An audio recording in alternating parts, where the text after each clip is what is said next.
Hello everyone, welcome back to our channel Frescon Academy and this is Priyanka Das, your bio teacher. हमने last कुछ lectures में बहुत ही interesting topics पढ़े हैं जैसे कि sexual reproduction in flowering plants and हमने पढ़ा है chapters like principles of inheritance and variation. आज हम जो पढ़ने वाले हैं वो और भी बहुत इंटरेस्टिंग है. Rather it is one of the most important topic for the current COVID situation. We are going to talk about the chapter human health and diseases. Yes, we are going to discuss about health and how to keep away from diseases. चलो चलते हैं और बात करते हैं health के बारे में. अच्छा, अगर मैं तुम्हें पूछूं what is health, how do you define health, तो तुम बोलोगे, अगर मैं तुम्हें पूछूं आर यू हेल्दी, तो तुम बोलोगे yes ma'am I am fit, I am physically fit, तो आई एम हेल्दी. अच्छा, मुझे ना सर्दी है ना खांसी है, मुझे कोरोना नहीं हुआ है, कोविड नहीं हुआ है, तो मतलब मैं हेल्दी हूँ, राइट? हमारे दिमाग में इन जनरल ये थॉट है that if we do not have a disease, that is हमें अगर कोई बीमारी नहीं है तो we are healthy. Okay, but that is not the case. Okay, initially लोगों को लगता था that health is basically dependent upon the body fluids. In fact previous मतलब हिस्ट्री में हिपोक्रेटिस और कुछ आयुर्वेदिक लोग जो फॉलो करते हैं Ayurveda, they used to think that health depends upon body fluids. Okay, and there are 4 different type of body fluids. There is black bile, there is yellow bile, there is blood, there is phlegm, right? So ऐसे कुछ body fluids उन्होंने discover किए थे और उन्होंने बोला था कि बॉडी फ्लूइड्स का प्रोपोर्शन जब हिल जाता है ना तो आदमी बीमार पड़ता है. बट लेटर ऑन कुछ साइंटिस्ट ने बहुत सारी डिस्कवरीज की, रिसर्च किया और उन्होंने बोला दैट हमारा हेल्थ ये बॉडी फ्लूइड्स के प्रोपोर्शन पर डिपेंडेंट नहीं है. कोई इंसान अगर उसे जिसे ब्लैक बाइल ज्यादा है या ब्लैक लिक्विड जो ज्यादा है, वो इंसान भी हेल्दी हो सकता है, उसका भी टेम्परेचर नॉर्मल लोगों के टेम्परेचर जितना हो सकता है. थोड़ा सा वियर्ड था ये कॉन्सेप्ट बॉडी फ्लूइड्स का प्रोपोर्शन, बट इस मिथ को तोड़ा एक साइंटिस्ट ने जिसका नाम है विलियम हार्वे. विलियम हार्वे ने डिस्कवर किया the circulation of blood in our body. अच्छा, ये तो हुआ पुराने जमाने की बात कि भाई लोगों को तब हेल्थ क्या लगता था. बट आज व्हाट इज हेल्थ, आज what is the definition of health for us. Let us talk about today's health. Okay? अच्छा, पहली चीज तो we are talking about human health. Okay? And any human is healthy if he is not having any disease. Okay? Let us see what is health. Health is a complex thing. Okay? अगर तुम सोचते हो कि सिर्फ physically fit होना healthy है तो ये बिल्कुल भी नहीं है. लेट अस सी सम सिचुएशंस और तुम सोचो कि ये इंसान हेल्दी है या नहीं है. ओके, सपोज एक इंसान है who is physically fit, who is able to do each and every activity properly, exercise करता है, बैलेंस डाइट लेता है, थकता नहीं है, आसानी से पूरा दिन एक्टिव रहता है, तो इज ही हेल्दी? यस. तुमने बोला ये हेल्दी है, भाई ये हेल्दी क्यों है? क्योंकि ये फिजिकली फिट है, राइट? सो फिजिकली फिटनेस मतलब हेल्थ. ओके, अच्छा, यहीं पे अगर कोई दूसरा इंसान है जो कि दिखने में तो अच्छा है बट 4 कदम चलता है और हाफने लगता है, is this person healthy? No. You will see there are people who are obese and they are not able to do their day to day activities properly. Can I call them as healthy? No. Again there are some people जो कि बहुत ही ज्यादा weak है, maybe because उन्हें proper nourishment नहीं मिलता है. ऐसे लोग भी अपनी डे टू डे एक्टिविटीज ठीक से नहीं कर पाते हैं, तो हम इन्हें भी हेल्दी नहीं कहेंगे. मतलब फिजिकली फिट होना, अपनी एक्टिविटीज को अच्छे से करना इज हेल्दी. ओके, बट यहीं पे डू यू रियलाइज दैट आजकल के ये रैट रेस में या आजकल की ये दुनिया में हम कहीं ना कहीं बहुत ज्यादा इमोशनल स्ट्रेस और ट्रॉमा से गुजरते हैं. अब मैं फिजिकली कितनी भी फिट हूं, but if I am mentally upset, if I am upset over things, okay, Is it going to make me healthy? Do you realize your mental health कहीं ना कहीं तुम्हारे physical health को भी affect करता है? So अगर तुम्हें healthy रहना है तो physical fitness के साथ साथ mental well-being भी बहुत जरूरी है. Rather mental well-being आज इतना important हो चुका है that psychologists are working day in and day out for mental well-being of people.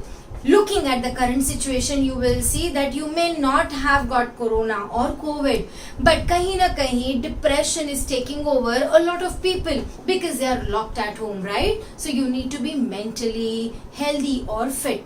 But हमारा ये mental fitness कहाँ से आता है? Do you realize कहीं ना कहीं हमारा mental fitness आता है, हमारा mental happiness आता है हमारे environment से, with the people around us, right? So if you have people who appreciate you, if you have people who are supporting you, if you have people who love you, kahin na kahin that will contribute to your mental well-being, and that will automatically contribute to your physical well-being as well.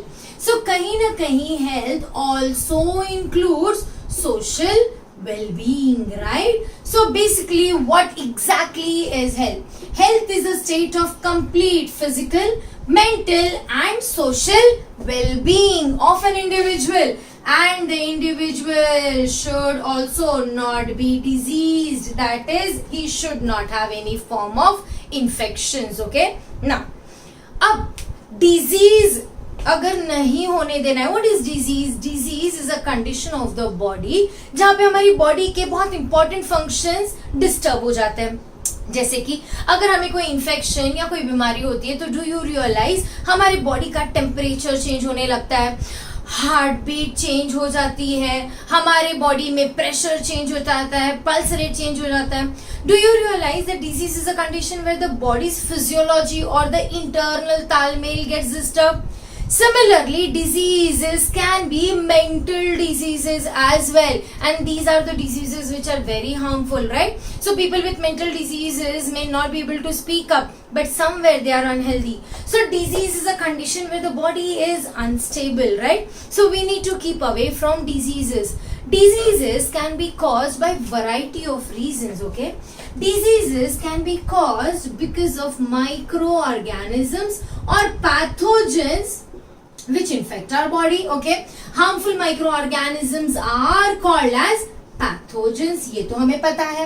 अच्छा, कुछ diseases भाई pathogens की वजह से नहीं होती है, ये पैदाइशी होती है. इनको हम बोलते हैं genetic disorders. पढ़ा था हमने down syndrome, right? So these are genetic disorders. Some diseases may be caused due to organ failure, right? जैसे कि कुछ लोगों में डायबिटीज होता है, कुछ लोगों में किडनी फेलियर की वजह से प्रॉब्लम्स हो जाते हैं, right? So some of the diseases can be a result of organ failure. Okay, now we will discuss all these diseases in details, right? But let us now talk more about health. Health is very important. And health हम maintain कर सकते हैं by maintaining hygiene, by maintaining practices which contribute to good health. अच्छा, अगर तुम्हें कोई बोले good health और बैड हेल्थ का डेफिनेशन बताओ तो तुम ऑटोमेटिकली बोलोगे good health can be maintain by doing some good habits और गुड एक्टिविटीज, राइट? तो health can be maintain by doing what? Health can be maintained by a balanced diet. Now when I am using the word balanced diet का मतलब है pizza burger नहीं. Balanced diet का मतलब है diet which is rich in all the nutrients including carbohydrate, proteins as well as vitamins and minerals. हम अपने रोजमर्रा की जिंदगी में जनरली टेस्ट को ज्यादा अहमियत या महत्व देते हैं, जिसकी वजह से you will see we miss on a lot of vitamins and minerals. Do you know simply vitamin C? Okay, taking vitamin C in your regular diet will give you good health because it will improvise your immune power. इसीलिए नींबू पानी पीना चाहिए morning में उठने के बाद, right? So you need to have a balance diet. अच्छा, बैलेंस डाइट के अलावा क्या होना चाहिए? एक जो चीज हम अक्सर मिस करते हैं that is regular exercise. Okay, Now regular exercise, why is it important? Because your muscles, your body needs to be fit. अब तुम बोलोगे मैम मैं 2 कदम तो चल ही लेता हूँ रोज, is it exercise? No. Remember we may be stressing too much, we may be active throughout the day, हम भाग दौड़ करते हैं, बट वो भाग दौड़ है, वो एक्सरसाइज नहीं है. That is not exercise, that is exertion, and that is not going to contribute to good health, right? So what else can you do to maintain good health? You can definitely maintain, as I said, hygiene around you. मतलब अपने आसपास की चीजों को clean रखो, साफ रखो, अच्छे कपड़े पहनो, अच्छा खाना खाओ, right? Contaminated पानी मत पियो. So all of this is nothing but hygienic practices that are required to maintain good health. To maintain good health, you also need to be mentally happy, right? So you need to meditate, you need to have some mental exercises that will keep your brain active and happy, okay? तुम भी सोचो और क्या हम कर सकते हैं to maintain good health. अब ये जो मेरा हेल्थ है, या क्या ये सिर्फ मेरे ऊपर डिपेंडेंट है? नहीं, हमने अभी देखा health can be affected by personal factors, okay? जैसे कि अगर मैं रोज क्लीनलीनेस मेंटेन ना करूं, मैं बैलेंस डाइट ना लूं, मैं रेगुलर एक्सरसाइज ना करूं, तो I am prone to be unhealthy. अच्छा, उसके अलावा your health is also dependent on community या सोशल फैक्टर्स. कहीं ना कहीं तुम्हारी सोसाइटी और तुम्हारे आसपास के सराउंडिंग से भी तुम्हारा हेल्थ अफेक्ट होता है, right? Again your health is dependent on environmental factors. तुम देखोगे दैट जैसे जैसे सीजन चेंज होता है ऑटोमेटिकली बीमारी आने लगती है. अभी देखो बारिश का सीजन आएगा तो पेट खराब, डायरिया होना शुरू हो जाएगा, because the water generally becomes contaminated. Similarly winters में सर्दी खांसी का सीजन आ जाएगा, समर्स में लोगों को डिहाइड्रेशन होने लगेगा. So you will see environmental factors, the seasons as they change will also cause health issues. Again you will see that गांव में अक्सर लोगों को कम बीमारी होती है, okay, as compare to the people in the cities. Why so? I'm talking about बीमारियां which are related to pollution. You will see शहरों में pollution ज्यादा है, so we have more of breathing problems. गांव में comparatively pollution कम है. So our health is dependent on environmental factors and कहीं ना कहीं our health is also dependent on economic factors, right? तुम बोलोगे ये कैसे? अरे भाई ये तो सबसे ज्यादा evident है अभी, right?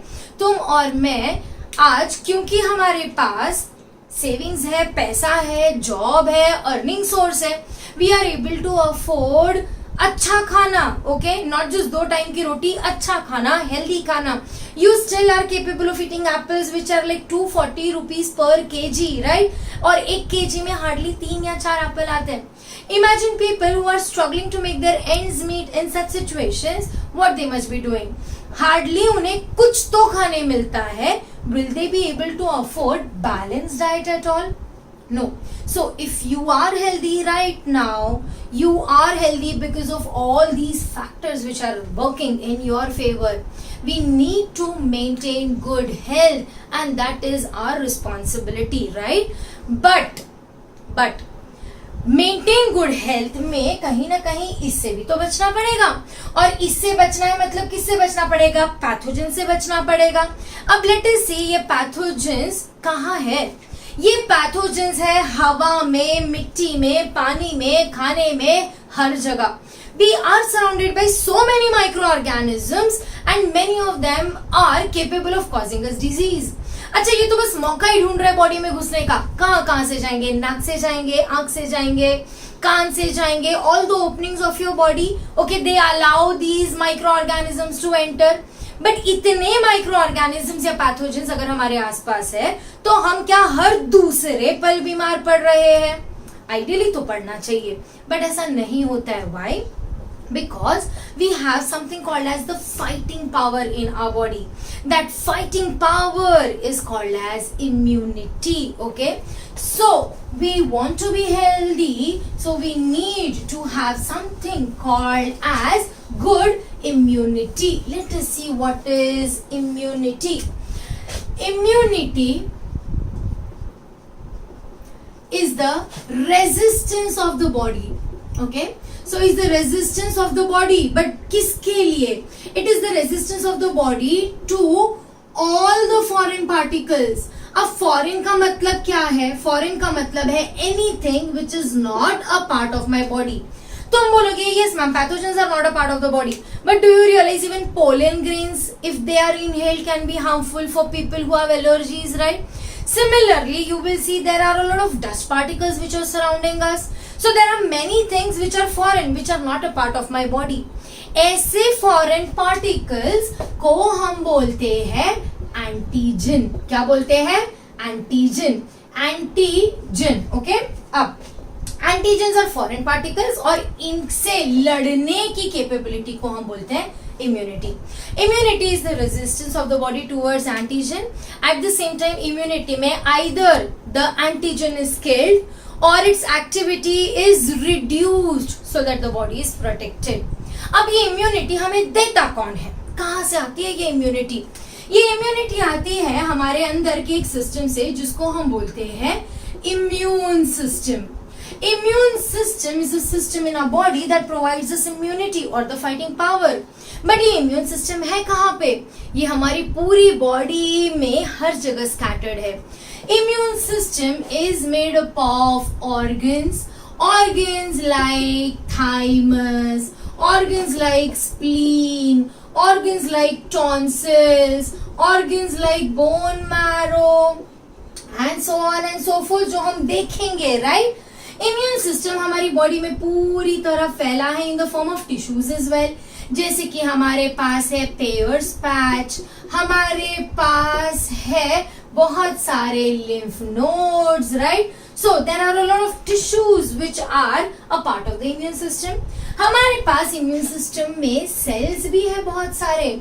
जैसे कि हमारे पास सेल्स है कॉल्ड एज मैक्रोफेजेस. हमारे पास सेल्स है जैसे कि टी एंड बी लिम्फोसाइट्स, जिसको हम लोग प्यार से, इन सबको हम प्यार से WBCs भी कहते हैं, राइट? हमारे पास इम्यून सिस्टम का एक बहुत बड़ा हिस्सा है हमारा ब्लड और हमारा एक फ्लूइड जिसको हम बोलते हैं lymph. So these are the fluids of the immune system. इन सब के डिटेल्स के बारे में और ये किस तरह से हमें इम्यूनिटी देते हैं वो हम पढ़ने वाले हैं इस चैप्टर में. अच्छा, अब जब हम इन सबको पढ़ने वाले हैं तो there is a science behind this immunity और the working of the immune system. Studying of this immune system or the organs and cells of the immune system or the way these are going to function together is called as what? Immunology. Logy matlab study. Study of the immune system is called as what? Immunology. Immunology is a science or it is a study of the cells, organs as well as functioning of the immune system. Okay? अच्छा, अब ये किसी ना किसी ने तो study करना शुरू किया होगा, राइट? इम्यूनोलॉजी की एकदम इनिशियल स्टडी की थी एक साइंटिस्ट ने जिसको हम बोलते, जिनका नाम है Edward Jenner. Edward Jenner was the first one who actually used the technique of vaccination.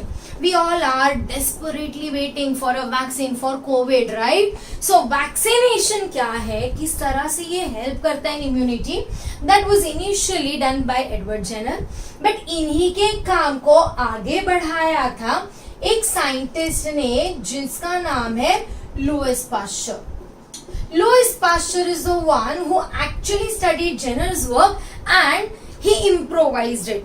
So basically, though the pioneer is Edward Jenner, but the father of immunology is no one but Louis Pasteur. Okay? अब ये immunity हम सबकी body का हिस्सा है. तो ideally हम सबकी बॉडी ने सेम रिएक्ट करना चाहिए टू एवरी पैथोजन, राइट? मतलब हम कहते हैं ना कि मेरी इम्यूनिटी वीक है, तेरी इम्यूनिटी ज्यादा है, तू कम बीमार पड़ता है, मैं जल्दी बीमार पड़ता हूँ.